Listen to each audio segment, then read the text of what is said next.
Good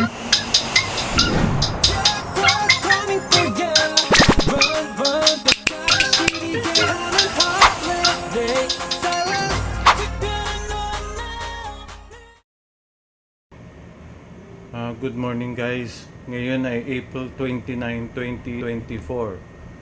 Video number 196 ko na ito. Itong video, by the way, kung papanoorin po ninyo mula ngayon hanggang sa dulo, tulong na lang po ninyo sa watch hour ko. Okay? Itong video na ito ay malimit kong ginagawa. Gospel and homily. Ngayon, hindi muna po si Father Anton City Pascual, pero si Father Rufino Jun Sescon, Rector and Kura Paroko ng Quiapo Church. Okay? I will hear his Mass today because today is April 29. Misa pasasalamat ko po ito dahil ngayon ay kaarawan ko po. Okay? So pagbalik ko, nasa Quiapo Church na ako. At the same time, yung Gospel and Homily na ni Father Jun Sescon. Okay?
Noong panahon yun, sinabi ni Jesus sa kanyang mga alagad, ang tumatanggap ng mga utos ko at tumutupad ito, ang siya umiibig sa akin.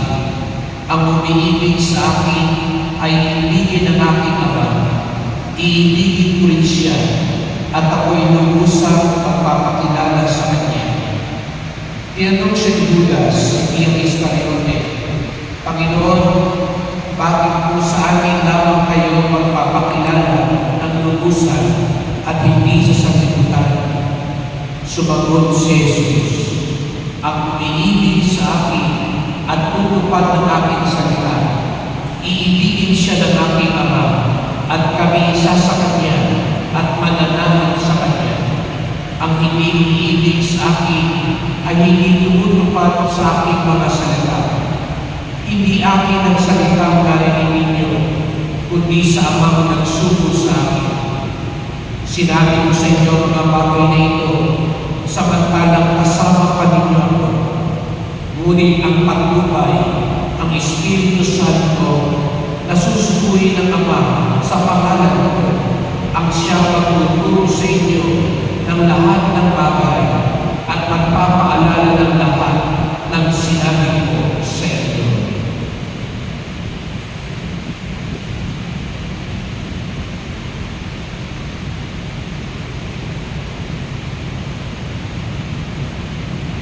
Mga kapatid, ang mabuting balita ng ating kaligtasan. Pinupuri ka namin ang Panginoong Jesucristo. Magandang umaga sa inyo lahat, maligayang pagdating sa tahanan ng ating mahal na Pong Jesus Nazareno. Pinamating pinagdarasan natin ng mga nasa online, lalo na po mga may sakit at nag-aalaga sa may sakit, at mga kababayan, mga kamiboto natin mula sa iba't ibang panig ng bansa na dahil sumama sa misa dito sa Quiapo, sa Basilica Minor at Pambansa ng Panang ni Jesus Nazareno. Sa araw na ito ay pinagdiriwang natin ang listahan sa Santa Catalina de Siena isang santa na pinatunayan ang kanyang pagmamahal sa ating Panginoon. Sa kanyang pagmamahal ay kahit ang sugat sa krus ni Jesus ay nagmarka sa kanyang katawan. Ngunit hindi lang ang paglabas na ito ang siyang naging patunay ng kanyang pagmamahal kay Jesus at sa simbahan. Siya'y nabuhay na nagkakagulo ng simbahan. Sa katunayan ay nagkakaroon pa ng pag-aaway, pagbulian sa mga Santo Papa na kailangan umalis sa Roma ang Santo Papa pagpunta sa Avignon sa Francia upang makatakas sa kaguluhan. Narito sa Santa Catalina, pakikita niyo siya'y nakadaming madre, ngunit kung tutusin siya isang laiko na sumunod sa espiritualidad ni Santo Domingo. Siya'y babae, siya'y laiko, ngunit buong tapang siyang naglakbay mula Italia papuntang Pransya para paalalahanan ang Santo Papa na huwag niyang iwan ang kanyang kawan, na bumalik siya sa Roma upang pakatawanan ang kanyang responsibilidad. Ganun siya katapang. At ang Santo Papa nakinig sa kanya at bumalik sa Roma. At sa Santa Catalina ay pinakita niya ang pagsunod sa Panginoon. Todo-todo ikaw. Hindi panapanahon lamang. Hindi kung kailangan lamang ang Panginoon saka ka lalapit sa Kanya. Saka mo ipapahayag ang pagmamahal mo sa Kanya. Bilang minsan kung may pinapaalala ang devotion natin sa Poong Nazareno, hindi pang fiesta lamang. Hindi pang Biyernes Santo lamang. Hindi pang may okasyon lamang. Kung hindi ito'y buong buhay habang buhay. Ang pagmamahal sa Poong Nazareno, hindi panglabas lamang. Kung hindi tunay na umuukit sa kalooban at buhay natin. Kaya nga, narinig natin sa Ebanghelyo, paalala niya, kapag ako'y minamahal ninyo, tinatanggap ninyo, sumusunod kayo sa akin. Yun daw ang mas mahalagang sangkap sa pagmamahal at pagdedebosyon. Hindi yung paglabas lamang. Kung hindi tunay natin sinusunod siya. Kaya nga ang tunay na devoto, sumasalamin higit sa lahat sa buhay niya ang pagsunod kay Jesus Nazareno, ang pagmamahal niya sa Diyos. Kaya nga, kung hindi tayo sumusunod sa Kanyang utos, balikan lang natin yung 10 utos ng Diyos.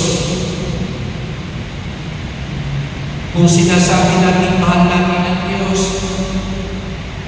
pero hindi nga tayo nakakapagsimba ng linggo, kasabihin nga natin, namamanata tayo, nagpuposisyon tayo, nagdedebosyon tayo, pero hindi natin maigalang ang ating magulang.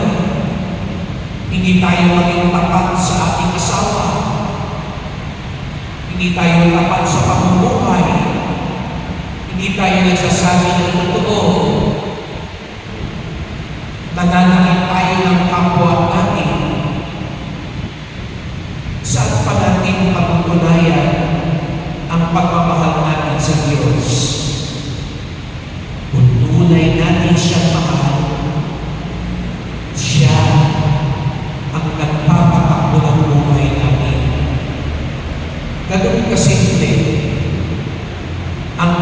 tunay ng pagmamahal. Kung siya ang tunay na mahal natin, siya ang nagpapatakbo ng buhay natin. Kaya nga, sa isang buhay mag-asawa, halimbawa, alam natin, maraming mga asawa din ngayon ang nagdaranas ng karahasan. Pero alam natin, yung nananakit sa kanila, lagi din naman sasabihin, mahal na mahal kita. Kaya nga minsan mga ibang biktima ng karahasan, hindi makaalis sa kanyang pamumuhay kasi pagkatapos sila bugbugin, susuyuin. Lagi pagsasabihan, mahal kita, ikaw lang ang mahal mo. Pero pag nagpuluto, sasaktan, bubugbugin, buburahin, kakawawain. Tapos pagkatapos naman nun, magsisisi. Pero paulit-ulit lang. Pero kaya nga nagsabi ko, ang tunay na nagmamahal, hayaan kayo minamahal ang magpatakbo ng buhay mo. Hindi ikaw ang nasusunod. Hindi ikaw ang nagbibigta kung hindi yung minamahal mo. Sa Diyos, tunay nga ba ang pagmamahal natin sa Kanya? Tunay nga ba na siya ang nagpapatakbo ng buhay natin?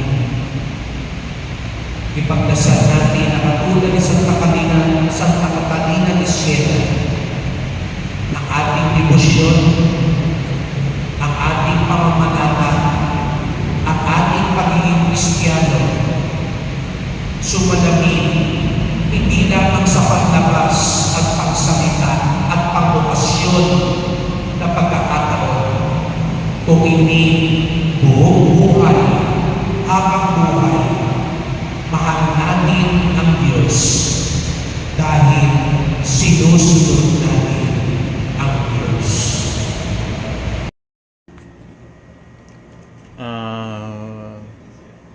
Guys, nakauwi na po ako galing Quiapo Church. Ang ganda ng ng homily ni Father June Sescon, di ba? Very well explained. Kinorelate niya yung saint of the day, Saint Catherine of Siena, isang virgin at doctor. Okay? So, ang ganda ng pagka-explain niya, very thorough explanation. Okay? Kinorelate niya first reading at saka yung gospel. Okay? By the way, salamat pala sa pag-review ninyo mula kanina hanggang ngayon. Okay? Bago pala ako umuwi, nagpa-bless ako kay Father June Sescon. Makikita ninyo, ipopost ko na lang, parang i-click ko na lang yung mga pictures na nag-bless sa akin. Parang very touching yung pagbe-bless kasi ginamit niya yung kamay ng poong Nazareno. Okay? Sa pagbe-bless po sa akin. Ipapakita ko na lang sa within the video. Okay? So, salamat pala sa review ninyo. Sa muli nating pagkikita, huwag kalimutan mag-like, share, and hit the notification bell with the all button para malaman ninyo kung ano up and coming videos ko. And please do subscribe my YouTube channel and follow me on my TikTok, Instagram, and Facebook. Sa muli nating pagkikita, Shalom Aleichem. Hey guys, it's Echo and I'm with Luis Santos. Yo, check out this vlog. Thank you.